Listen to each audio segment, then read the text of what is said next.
Captain Picard. Priority 1 message from Starfleet coming in on secured channel. My Readier Room.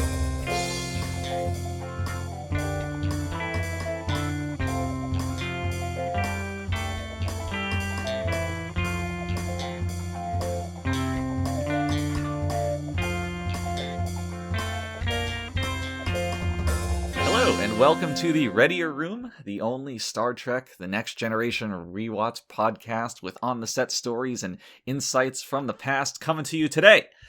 My name is Mitchell Mells, ex-Chief Consultant of Services at Paramount Studios back in the 80s, and with me is my life partner, Brandon Hobbs, Head of Resources Management. Brandon, how are we doing today? Mitch, despite Brandon. our hour and a half episode last week, I feel like it's been way too long since we talked Trek. It's been an eon, an eternity. But slight correction, it was actually an hour and 40 minutes last week's episode. I know your memory's slipping in your advanced age. It's in any case, it's been too long a gap. Certainly. But we're here to fix that. We're here to ameliorate the issue by bringing back the Readier Room after a 7-day hiatus that we take every week. And I'm jazzed about it. Oh yeah. Got a lot to get through today. But before we get on to today's itinerary, today's business, we have to start out with, frankly, my favorite part of the show, next to the other parts that we do. Which is the question of the week. Our lovely fans are chomping at the bit to get some hot information. And this week's... That's a great question. Is it? We'll see. You don't know the question yet. I know all of our fans are great, and all of our fans have great questions, but to insist that the question is great before you've heard it only serves to cheapen the fans and their questions. It's always great. It's always great, but what if, it's great once we hear it? Anyway, these fans, they try... This week's question comes from George in the Netherlands, who emailed us this time to ask, quote, "What is the angriest anyone has ever gotten on the set of The Next Generation?" And I think I can speak for both of us when I say that that's a rather saucy question. Certainly. You know where I'm going with this. Yeah. So George, believe it or not, the all-time angriest moment of TNG production came on our very first episode. And big Trek fans will know that that episode was called Encounter at Farpoint. And during that, the filming of that episode, we had a lot of stories that we told you guys about John Delancey. You listened to our episode, you know John's proclivities and all of that.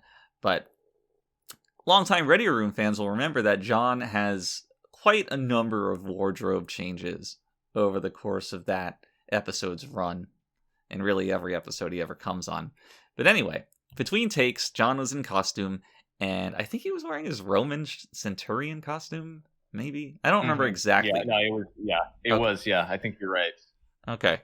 So he goes to, the services table to, get a little snacky between takes. And somebody else who was there, just some random production assistant, accidentally spilled some of the salsa verde that we had on John's Roman Centurion costume. And again, that's his costume. That's a Delancey original. And John was not happy about it. I mean, because imagine, like, a Roman Centurion costume, it's all green, or it's all gold and red, and salsa verde is green, so it's like clashes, the stains, really hard to get out. He starts losing his fucking mind about it. Man was livid, shouting at everybody. Of course, he's shouting at the poor, PA who, spilled a little bit of sauce on him, but he goes off denigrating every level of production, because you gotta, take context into account. We're filming the first episode. TNG has no clout by this point. And John certainly did not have any respect for anything that was going on or anyone at the time. Like, he called the whole Mhm. production like clown shoes amateur hour. He's just going off the handle over the salsa verde. And by that point, so many of the Q scenes had been filmed that there was nothing we really could do about it. Like, we couldn't fire John for being rude or assaulting anybody, or just being generally angry. We just had to grin and bear it. Eventually, we wrap shooting for the day. Everybody comes back the next day, just tries to pretend nothing happened. But from that point on, all the salsa verde was replaced with just regular salsa. Color works a little better in case of accidents. Yeah, we never did have salsa verde back on set throughout the entire run of the show. Well, it's one of those which things. Was something of a law. Yeah, and it's one of those things where the taste or the smell of something can trigger traumatic memories. Yeah, we wouldn't want Delancey, flying off the handle again. No, especially once he knew that he was somebody that we wanted to bring back, and he had the license to just do anything he wanted. We couldn't take the chance. We didn't need to give him any more reason. He was already a bit of a free spirit, freewheeling John Delancey. So give him enough rope and he'll hang the entirety of the TNG production crew. Yeah, he certainly would. But that was the all-time angriest moment that we've had on the set. There were some kerfuffles and other spats over the 7 seasons, but I don't think any one person ever reached the pure fury of Delancey that was exhibited that day. It's a good thing we got it out of the way quick. Yeah, we could only go up in terms of production mood and on-set happiness levels. Yeah. Great question, George. I hope the answer reaches you all the way out there in the cold, cold Netherlands. And anybody else, if you have a question that you want to be answered about the Next Generation behind-the-scenes lore and data, then please send us an email at thereadierroom@gmail.com. Capital T, capital R, capital R. Or you can tweet at us or slide into the DMs of us. Yeah, we're doing it. All right. So that'll take us to the main course for this week, which is the episode of TNG, which is called a season 2. Wait, hold on. Too short a season. Yeah, too short. There you go. There we go. Which is episode number 13. I want to say. I was going to say the same thing. Yeah, I think it is. If we were both going to say 13, it almost assuredly is not 13. So either episode 12 or 14, folks. But it's certainly not too short of an episode. Yeah, it could do with just not existing at all, actually. Yeah, that's a good way to put it, because it has nothing redeeming, really. That's like, I would watch this again. Well, we get lots of Crusher this episode, which is nice. That's true. That's true, but we also get lots of Crusher in the episode where she's like in a Victorian mansion with a ghost.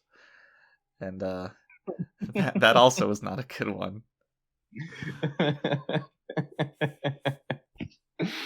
Yeah.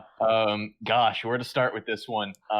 We could start by talking about the Victorian Mansion Ghost episode from season 7. No, we might be burying the lead here if we start talking about that. Yeah. But it would be more interesting. For us, at least. Probably would. But we do have stories to tell about this one, at the very least. So, I mean, what we're dealing with here is an episode that, it's a classic theme. It's a theme that could be interesting, but it's marred by a sloppy script and terrible acting. Yeah, I think this episode might have the worst acting we've seen so far. And Star Trek is not, or The Next Generation is not a series known for its actors, their acting prowess. But Certainly not. This was particularly bad from all 3 of the main guest stars, I would say. Yeah. It just scene after scene after scene of these people, just lots of telling and not showing. Yeah, there's that too. So they get plenty of time to kind of awkwardly spout expository dialogue at us. Yeah, sometimes monologue. Yeah, unfortunately. And it does a disservice, both to the acting itself, but I mean, again, the concept is interesting, but you just care so little about these characters because you're not seeing any of the repercussions of this conflict that's supposedly to be resolved by the admiral character getting his revenge here, Right. Or his ultimately his salvation, I guess. Yeah. But yeah, I think the admiral character is where the problems with the episode first begin. I remember clear as day seeing those first scenes being filmed and having what was his name, Clayton, I believe, like in the makeup. Yeah. And before I read the entirety of the script, I saw him in that makeup, and I'm like, okay, I guess he's going to de-age or something, because there's no other reason to have such almost objectively terrible old man makeup on an actor, other than to have them gradually de-age over whatever you're filming. Because it is so bad. It is so jarringly bad. Distractingly it's very bad. Makeup only had a week. Only had a week to get that makeup, in order for the episode. So right, and it shows. Oh yeah, for sure. But as I understand it, he wasn't supposed to be de-aging in the original script, right? No. So it was kind of the opposite, and this is part of why they only had a week to get it together. It all comes back to Clayton. So he gets hired. He's very excited to be on primetime television, and he's kind of starting to carve out a niche for himself in Hollywood. And he reads the script, which originally had the admiral starting young and aging rapidly, like a very accelerated aging. So at the end of the episode, he would appear to be much older. And the problem was that the thrust of the script, there's his character is a negotiator, and there's this big issue to be resolved via his negotiation skills. The moral of the story would be, as a young man, this negotiator is pretty brash and hot-headed, and then as he ages, he gets more wizened and just wise in general, and that newfound level-headedness would save the day. And then eventually the accelerated aging would take his life, and he'd have a dramatic death scene. Right. Not unlike the one at the end of this episode, where there's that character saves the day. There's a dramatic confrontation, and then his death. The problem was that Clayton did not want to act out that final scene in the old man makeup, because his goal was to have it submitted for an Emmy, have that become part of his reel. That was his big showcase scene. And if he was caked in makeup and you couldn't even recognize it was him, then what would be the point of that? He felt like it would be cheapened. So he really, really, really pushed to have the story moved around. And luckily it didn't call for anything new. Instead of aging in one direction, he aged in the other. But because of the schedule of how these scenes were going to be shot, the old man makeup, which the production or makeup team thought that they had extra time to make, well, they had to kind of rush it out, and that's what happened here. So it was a whole thing. It's one actor's vanity, really, really disrupting things. And you know what? I don't think he was good enough to win an Emmy. I'm just gonna say it. No. See, the thing is, his decision there would have been. I would say it would be a good idea if he himself was a better actor, right? Right. the aging backwards thing gives time for that revenge plot to stew. I mean, it's relatable. Who doesn't want to have, revenge against somebody? Who doesn't have certain regrets that they want to go back and fix, right? It's a great idea, but he is just a horrible actor. He's horrible, really horrible, bad at every stage of it. Big Rich Evans energy, I think, in his portrayal of the old man character for sure. Yeah. That's too spot on. I mean, so I mentioned how the makeup itself was distracting. The voice he puts on while being old is equally distracting. Oh yeah, he thinks like raspy whisper is an old man voice. Yeah, and it's it's so bad. It's so one note, and it's highlighted by the fact that the actress playing his wife is actually old, but a real human being. So she's yeah. She looks just like an old human being. She doesn't look like a burlap sack that's being like vacuum suctioned. Right. And let's talk about her for a minute, Marcia. Because she was, I mean, God, she was god awful in this episode too. I mean, just no real emotion from her. And I mean, don't get me wrong, because it was definitely an honor to work with her, right? I mean, as someone who's seen Pride and Prejudice a million times, it like just being able to even interact with her was, it was a dream come true. I remember when you found out that she was going to be there. That was might have been the happiest I've ever seen you. Yeah. I mean, up to that point, she was probably just like the most normal guest actor we'd had on set.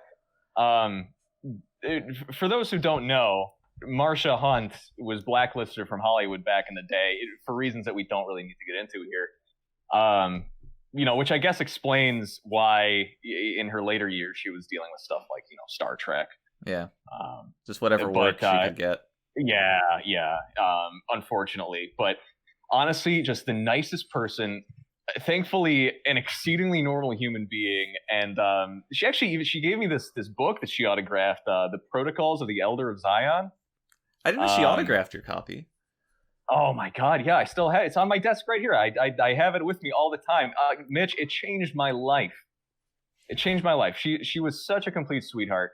But just honestly, such a terrible performance. So below par, even in terms of Star Trek here. I have no idea what happened. Right. It's so with I was going to say, luckily her and Clayton have a bunch of scenes, just the two of them, which is of course a delight. But with when he's doing like that old man raspy voice, it's terrible, but you can tell he's trying to do something. With Marcia, there's no evidence of her giving a fuck at all. She doesn't even have a wardrobe change in this episode. Yeah. It's all the same. Yeah. It's I get it. It was Star Trek season 1. So it, like I said before, it had no clout. There was no gravitas to working there. But man, at least try. Do something for that paycheck. Don't just show up. Yeah. And I mean, we haven't even touched on oh man, I'm blanking on his name now. God help me. The guy who was in the Tribbles episode. He was in the Tribbles episode? Yeah, he was in the Tribbles episode. And this is the terrorist leader you're talking about. Yes, yep. Yeah. What was the name? Vargas? The character? Not the actor's name. The character, yes. It's like Varnis or something? Carnis. Okay, Carnis. Carnis? Carnis, yes, you're right. Carnis. I'm always right. Unless it's about the episode number, in which case I'm always wrong. Anyway, Carnis is like the completing the trifecta of the terrible guest actors on this episode. Absolutely. He's always yelling stuff. Yeah, the worst part is most of his scenes are like just him being filmed talking to a camera. Like there's no other actors to play off of. Yeah, so there's no real context to like what he's supposed to be saying. Right. So what he's supposed to at first be like the leader of this planet, and he's asking for help. So he's pretty just flat and diplomatic, which is whatever. And then at some point he flips to being a rogue terrorist leader. And really, the performance doesn't change all that much at all at that point. Like, the tone of what he's saying doesn't, like, grow more sinister or threatening or anything. It's just still flat. Right. Yeah, and at every turn, it's just you have a hard time caring about anything that happens to any of these characters. Like, he doesn't even, like you said, yeah, he's barely a real threat. You don't even feel like these characters are actually urged to do anything. I mean, so much of the episode is just spent on the Enterprise, with the crew debating whether or not they can trust the Admiral because he made himself younger. Which, Picard spends a lot of time. I mean, okay, the Admiral himself is kind of a dick. Right. I will give him that, but Picard spends a lot of his time being antagonistic towards him for no real reason. I think my favorite moments of this, of how ridiculously antagonistic Picard can be, is when the Admiral's telling him about, like, the anti-aging process, or the de-aging process, that the one planet has, at a table with Picard, and Picard's like, no, that de-aging process is a myth. And he says that while staring directly at the Admiral, who has de-aged, visibly. Right. And then the Admiral freaks out and starts screaming about how he's fitter than Picard. Right. It's just the emotions just skyrocket to 11 in that room for no real reason. It's manufactured conflict that really doesn't make any sense. God, I mean, like I said, they it's almost like the Admiral, you're almost supposed to sympathize with the Admiral, but he's such an asshole that you kind of can't. I mean, the weird power struggle between him and Picard, where he's like, "I'm leading the away team." It's like, there was a power struggle. There's his, like, weird motivations that his mysterious motivations that turn out to be just completely reasonable. So he didn't really need to hide them. There's his relationship with his wife, which is just, it's underhanded and borderline rapey at times. Like, well, yeah. He's de-aging and, like, grabbing her, and it's like, oh, now I can fuck you because my legs work again. And she's like, no, don't fuck me. And it was very uncomfortable. It was. I'm pretty sure Konar was, the kind of the catalyst here in terms of getting those scenes on screen. Well, he was improvising a lot of that, and the reason it's the reaction from Marsha was just kind of like tepid, no, don't fuck me, was obviously her effort was lacking. She wasn't really going to play ball with it, improvising anything that wasn't in the script. So Konar's like trying his best for some reason, I guess, to impress people, but everybody was looking at it, and like some of the female staff comments, like, I don't think we should have these in the show. They're kind of rapey, these scenes. Right. And I think Konar himself made the point. It's like, well, they're married, so it's not really rape, right? And, most of us voted on his side of it to keep him in.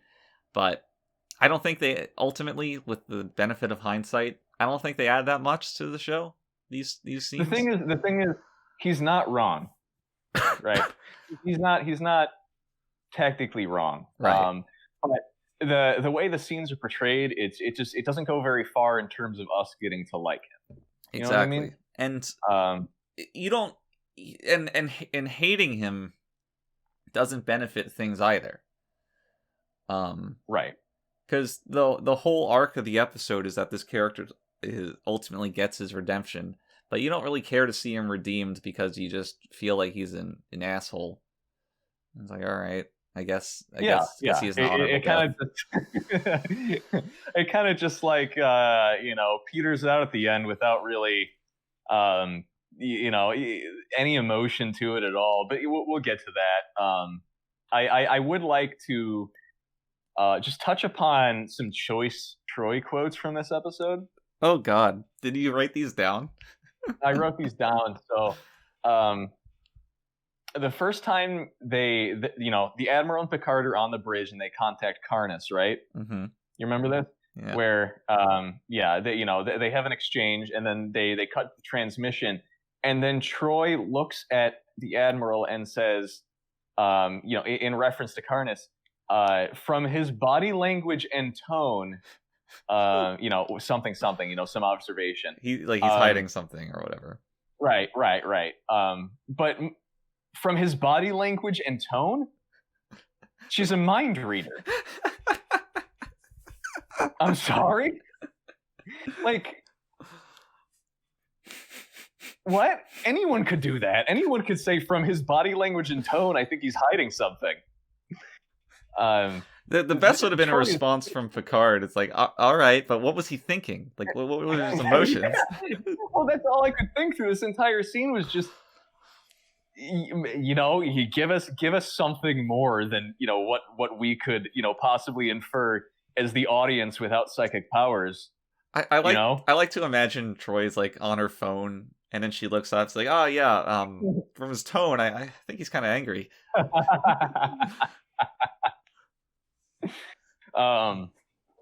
Next one. There's a scene, and I actually forget where its placement is in the episode, but she says, "Are you suggesting the terrorists want arms and weapons?" That didn't stick out to me, but when you say it out of context, that is a beautifully stupid line.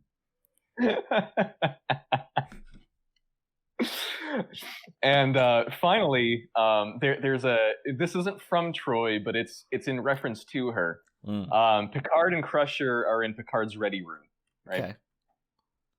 Okay. Mind you, just a little bit of trivia here. There's a beautiful lionfish in the background that our fish master procured for this scene.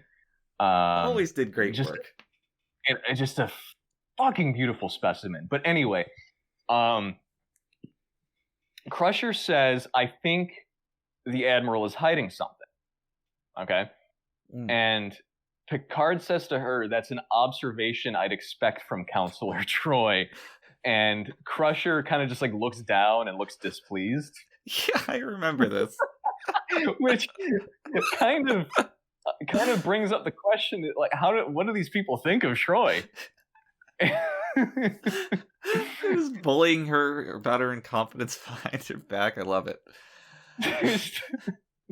There's really so much working against Troy in this episode. I couldn't help but notice it.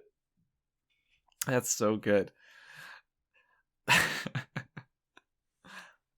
I want to point out too that ultimately Crusher and like her investigative approach to the Admiral here ultimately amounts to nothing over the course of the episode.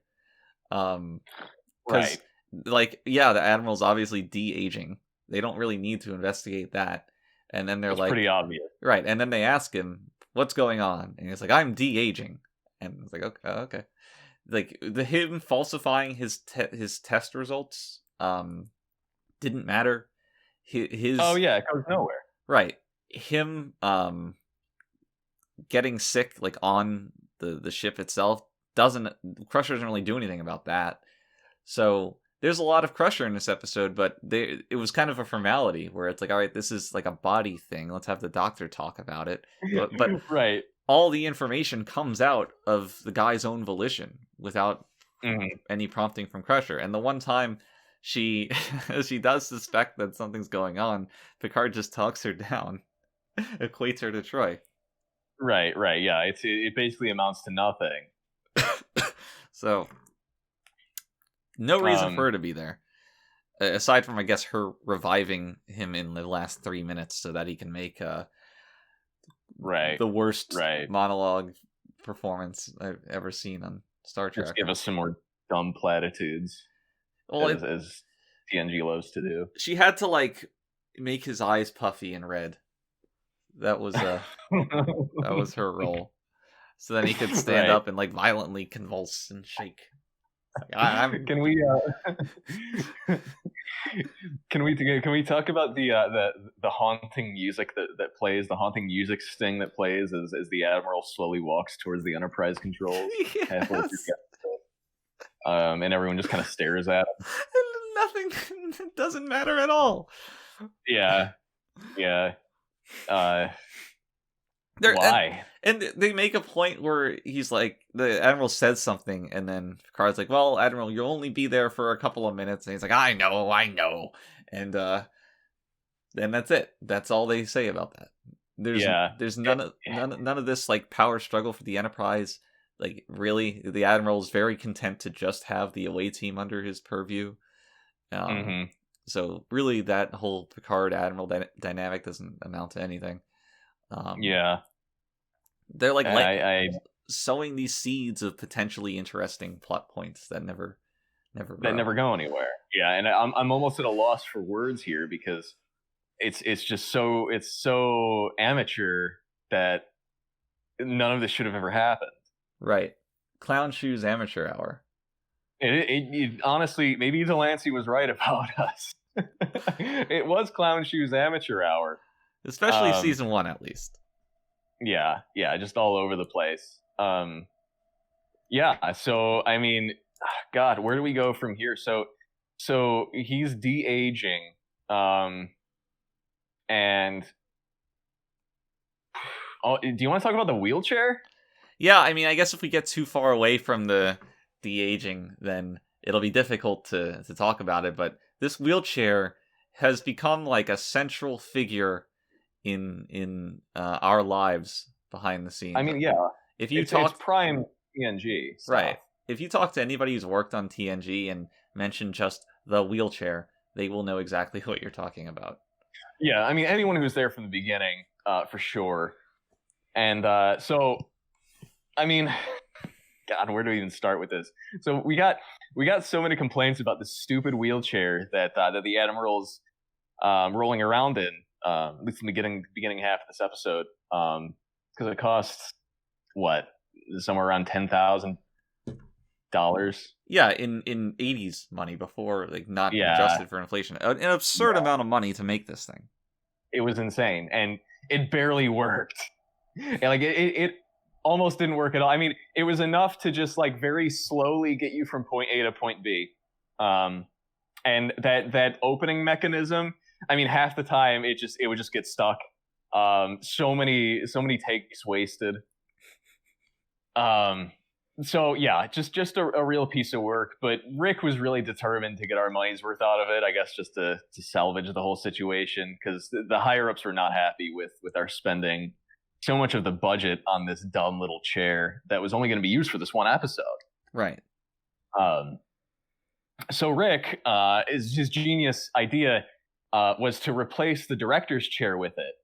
So after this episode, the rule was that the director had to be in the wheelchair at all times in order to get in character, as he would put it.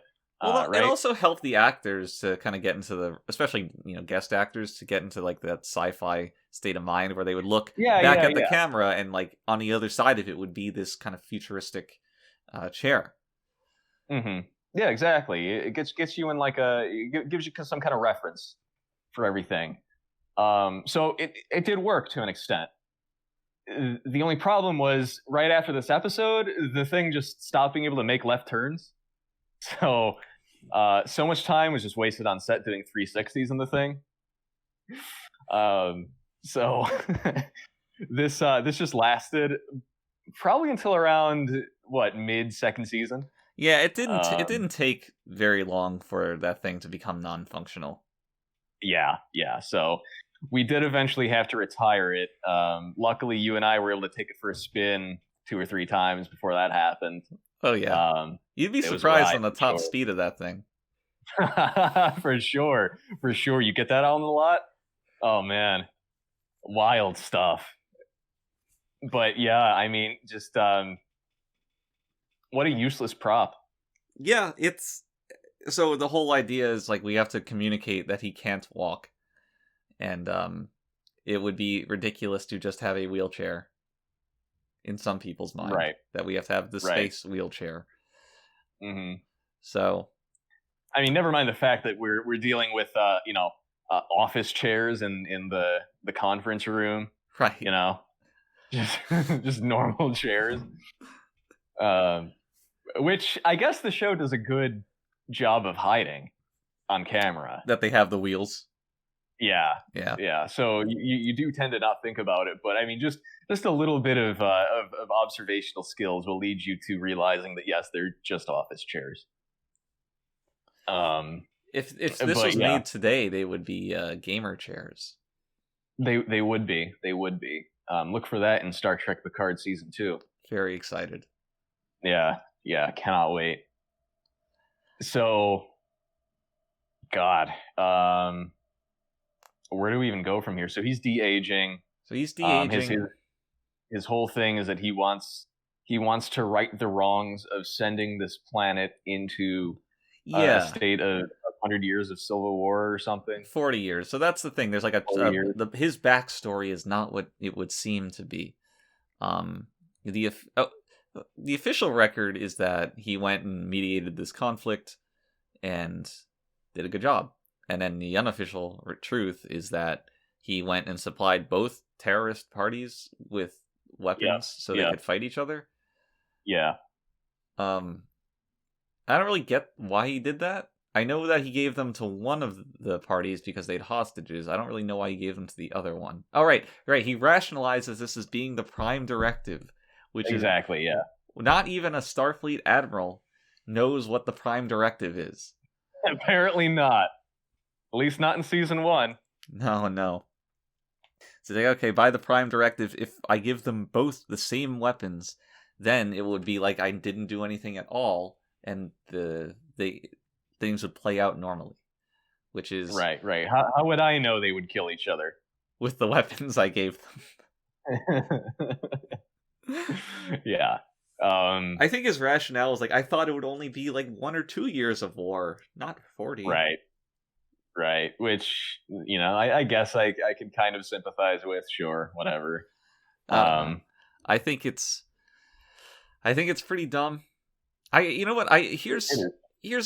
thought for the longest time, before I knew the end of the story, that there were no hostages because they're never shown. Right. I was fully expecting the turn to be that there were no hostages at all, because why else would you never ever even make visual reference to them? And it was also weird. Well, that's the magic of this episode, is that nothing is shown. Right. The whole backstory is all told. The specifics of the aging mechanics are all told. You don't even see him take the medicine. The hostage situation. You don't see him take the medicine. What the hell? I never noticed this, but yes, you never see him take the medicine, which is just mind-boggling. Like, that could be the stinger, it's before you cut to commercial, he like wheels into the other room away from his wife and like looks over his shoulder and takes out a bottle of pills or something and takes them. This whole script is just amateur. It is. It is. And again, as we mentioned, this is compounded by all the telling that they do is done by these subpar actors, or actors who just aren't trying. Right. Yeah. I mean, what else do you say here? They go down to the tunnels where the Admiral thinks the hostages are in the same exact place as they were 40 years ago. Based on nothing. And, if you're dealing with the same guy who you think is probably trying to trap you, why would he do the same thing as 40 years ago? He's confronted too with the knowledge that things are not exactly the same. Data's like, you're going the wrong way, and like, they installed this new steel plate to block our way, and despite it should be through this wall. Break it down. Literally brute forcing the entire run. And then they do just break down the wall, and on the other side are like a bunch of rebel troopers from the first Star Wars movie. Mm-hmm. Yeah. They have a little gunfight and he gets shot, right? No, he doesn't get shot. I think his right. It's just his illness. Yeah. So completely emphasizing the trivialness of an away team engaging in a firefight, Picard just asks for them to be beamed back, and then they are.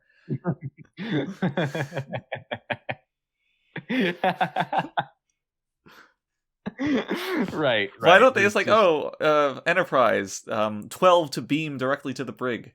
Like, what the hell? Why don't they?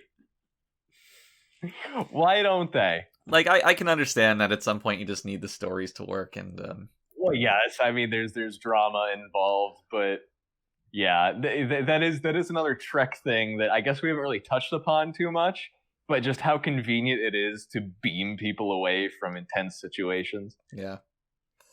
But I guess we're just gonna have to ignore that here. So yeah, I mean, yeah, that's really the thrust of the episode. You know, the guy, they make it to Karnas's office by beaming there. Karnas, they spend like a good 7-8 minutes with a back and forth with Karnas where he just refuses to believe this is the Admiral, despite having seen him when he was this age, right, 40 years ago, and knowing what he looks like. There's so much wrong here. It's it's so I don't even know what the word is. I mean, it's awful. It's just awful. Waste of time. It's a waste of time. Yes, it's a waste of time because this feels very much like the script was X amount of pages too short, and right. How do we fill the rest of the time? And like there is like. Maybe somebody would say, well, how does he recognize him? Because he's so young now. But that takes 1 or 2 lines of dialogue, not 3 pages worth. It's funny. It's funny because, when you mention it seems like the script is too short, we're going to have to introduce a character, real life, not Trek, that we haven't really talked about in our Readier Room here yet, right? Oh, no, not this guy. Yeah. This is his big debut, not his first appearance, but his first, I guess, significant one. Yes. Right? And that's Jean's lawyer, Leonard. And I mean, I'll spare the details since any Trek fan probably knows by now, but by this point, Leonard had become very bold in exploiting Jean's declining mental faculties, right? Power of attorney. In order to Yeah. So he was trying to get his own rewrites into the episode scripts. Leonard was, well, he tried to do that in this episode. So Leonard was a very prolific writer of erotic Star Trek fiction, and he was particularly interested in Wesley. He penned some of the well-known classics like Star Sex, the XXX Generation, Breast Milk Battle Book. Right, I remember that one because of the alliteration in the title. Yes, yeah. I mean that was a real classic. But he penned these under pseudonyms, so of course you probably, if you have read those, which I'm sure a lot of our audience has. You wouldn't know it was written by him, but yes, these are all Leonard. But in any case, he was very interested in Wesley. So imagine the chaos that ensued one morning when the writers' room came in to find a script filled to the brim with Wesley scenes. Like you thought episodes had a heavy Wesley focus before. You can't even fathom what this script was like. No. DC Fontana was absolutely furious. And she was, in fact, so furious that she completely scrapped Wesley from the episode, just out of spite. And we had already had actual Wesley scenes in this episode, so just all those gone. Now, right, well, part of it was going to be that Wesley was the one who would develop a cure for the Admiral's condition. Yeah, yes, as he's wont to do. Yes, Wesley was going to save the day. Right. But yeah, then we were just kind of left with nothing, just nothing. Thankfully we didn't have to deal with Will for a whole week, so that was nice. But we were left with a script that had a ton of holes in it, which is why this one seems to drag as much as it does. is because you just know Wesley at all. Without Wesley there to save the day, really nobody else in the cast and none of the other characters could do it. So right, so they're all stuck there, kind of just staring at each other, watching this man die. Exactly. That's what I think we ultimately decided on was if Wesley can't save him, no one can. Right, which would only emphasize Wesley in his inevitable return. Right. It was supposed to work between episodes. But yes.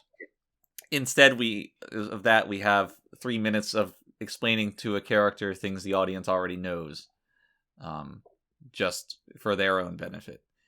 And it's not a bad ending. I mean, I appreciate. Okay, no, hold on. No, I'm not gonna let you get away with saying that. So no. I was about to explain. Conceptually, it's not a bad ending. What is the idea? What concept? Okay, here's what I mean. The idea of the theme of this episode is revenge, right? Yes.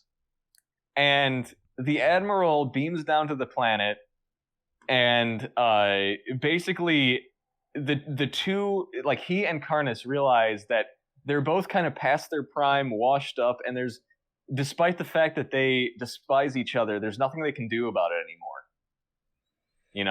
It's like time is just kind of taking its toll, and no matter what they do, it's not going to be a satisfying conclusion. That's why Karnas releases the hostages. He's just like, well, what is there anymore? I've held onto this for so long. Sure. Thematically, it works, and I guess I agree with you at that point when you're talking about conceptually. Right. Sure. Right. But every stage of this is fumbled in some regard. So it does its best to ruin it for sure. I want to hammer on all these points because I really hated these ending scenes. First, you have the final confrontation between the Admiral and Karnas, where the Admiral proves his identity to Karnas and has like a bit of a final monologue while violently shaking and convulsing and looking ridiculous, which I think only serves to rob the scene of some of its dramatic tension when he's acting so silly. There's that. Most of it, yeah. There's the nitpicky thing of if de-aging is doing what it is doing to his body, then why does he still have the scar of when him and Karnas made like a blood oath? They like cut each other's scars or whatever. They made scars on each other. But like, what kind of de-aging is going to get rid of wrinkles and all that kind of stuff, and then not impact scarring at all? It's like, what do people think aging is? This isn't like a going back in time type thing. This is like a cells being born type thing. Remember, this is science fiction. So yes, completely, you're right. It is more science based like that. There's that. There's the fact that when the Admiral appears and Karnas accepts him, Karnas is like, all right, I'm going to kill you. And then in the same breath, no, wait, I'm going to let you live like this. This is a better revenge for me. Just without even thinking about it. Just instantly. And like, yeah. I'm like, oh, okay, I guess. Gave me a little bit of whiplash there. Split second decision there. Right. Then, after the Admiral dies, and everything's and the hostages are agreed to let go, they go back to the Enterprise, and there's some expository dialogue with like, oh yeah, the Admiral's wife chose to have him buried on this planet that Karnas is on. And it's like, why? That's just one job that he did 40 years ago? The planet has no significance to him? Yeah, I thought that was a little odd, too. It's like, we just don't want to have to show the body being moved around the Enterprise or something. It made no sense. Oh no, it didn't. It didn't make any sense. God, that whole scene was just a mess. And, I mean, the most offensive part of the episode, I think, is at the very, very end, right? When we're back on the Enterprise. And Picard starts waxing poetic about the quest for youth, which was not the theme of the episode at all. No. or at least, that was not what was presented to be the theme of the episode. The theme of the episode was, as I took it, was revenge, as we've been discussing. Right. But it ends on Picard talking about the quest for youth. What? Yeah, the writers didn't understand their own episode. No, they didn't. It doesn't make any sense. And the quest for youth is, as a theme, like, let's say that they wanted that to be the theme and it just didn't come through. It's such a bad theme because who's going to relate to that? Like, who are the Trek fans that are, like, using anti-aging creams and all these body care things to keep themselves young? Yeah, I don't think reverting their own age was really a concern for most Trek fans. No, not at all. So, I mean, granted, not that the average Trek fan is really going to have an opportunity to get revenge on anything, but at least they'll be like, "Whoa, cool, revenge!" Blah. Right. But no, it's the theme of the episode was either miscommunicated or forgotten about, depending on at the last second. Right, depending on the intent. So it's yes, when you're thinking about, given the theme of this episode, how this episode should end, those events do happen, but they're just written and acted and communicated so terribly. Yeah. At the end of the day, this is an episode that when you hear the synopsis, you would think, oh, this sounds like it could be a good episode. And it's just not. No. It's just god awful. If you like shots of characters entirely cloaked in shadow, then I think this is the episode for you. Otherwise, there's not a lot here. Yeah, I'm not really sure what the idea was with using. I mean, obviously it was to hide his face. Right, but they do it at times where there's no progression from the last time you saw him to the next time you see him. Right. So I really don't know. I don't know what Rob was thinking, including as many of those scenes as there were. Right, like, it's certainly cool to see non-standard lighting, because the lighting can be really flat at times. If it was used to any real effect, it would have been great, but it just really wasn't. It reminds me of, like, Inspector Gadget, like where there's Dr. Claw sitting at his desk in the dark and you never see his face. Yeah, it is about that juvenile, yes. The raspy voice certainly doesn't help. Mm-hmm. He's sitting there like with his community. He's like, "Oh, they'll never know that I was the one who sold the weapons 40 years ago." Yeah, it all feels very amateur. The whole episode does, and I can't wait to never watch it again. Yeah, this is it's certainly down there. Perhaps we'll do a comprehensive season 1 ranking at some point. Because I would like to know which one is definitively the worst. And, right. This is in contention. Yeah, it really is just because of its like we've been saying, like I've been saying, just how good the premise could be. Yeah. Versus the actual product, it's very disappointing. Certainly. It's it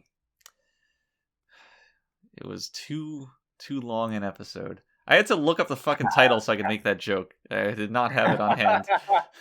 I was like, do something. Well. Should we move on to my question of the week for you? Yes, please. All right, Mitch. Currently 0 for 10, perhaps? This one's a bit of a freebie. Okay. So, in fact, the audience might know this. So, the scene where the away team goes to the tunnels, right? Yes. You know what I'm talking about? Yeah, I said yeah. Oh, okay. In the background, there's a matte painting. Kind of extending the view of the tunnel. What popular 1980s science fiction movie was that matte painting borrowed from? Well, I think Zardoz was a little earlier than the 80s, so that can't be it. Same thing with Logan's Run. That was in the 70s, so that can't be it. Star Wars also 70s, so that cannot be it. Good lord, when did Soylent Green come out? That might have I mean, also Star been... Wars is also Fox, so. So yeah, probably not gonna. Not that level of camaraderie between people. I'm just trying to think of 80s sci-fi in general. Unless it was like a later Star Wars non-Fox film. No, I'll give you a hint. Okay. Shalom. Oh boy. Spaceballs? Yes! Yes! Oh my god! Yes! Oh my god, I did it! I got one! Wow, Mitch. Holy shit. You did it. This is a historic day. Congratulations. Thank you. So what Wow. scene in Spaceballs is that from? When they're running down the corridors of the Mega Maid. Okay. Yeah.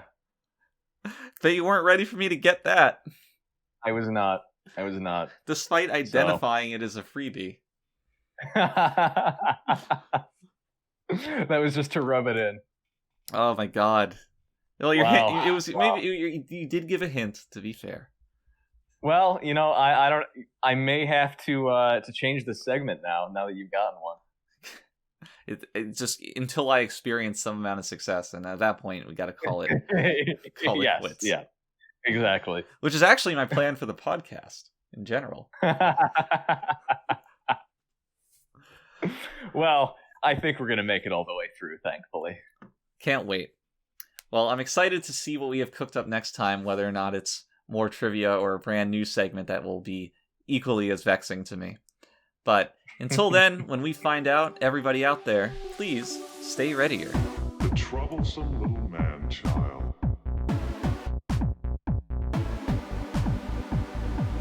Consider that in the history of many worlds, there have always been disposable creatures.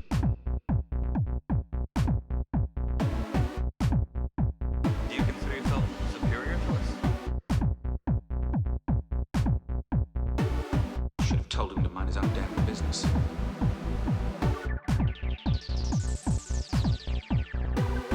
When I stroke the beard thusly, do I not appear more intellectual? Computer! Freeze program. It's not a promising beginning.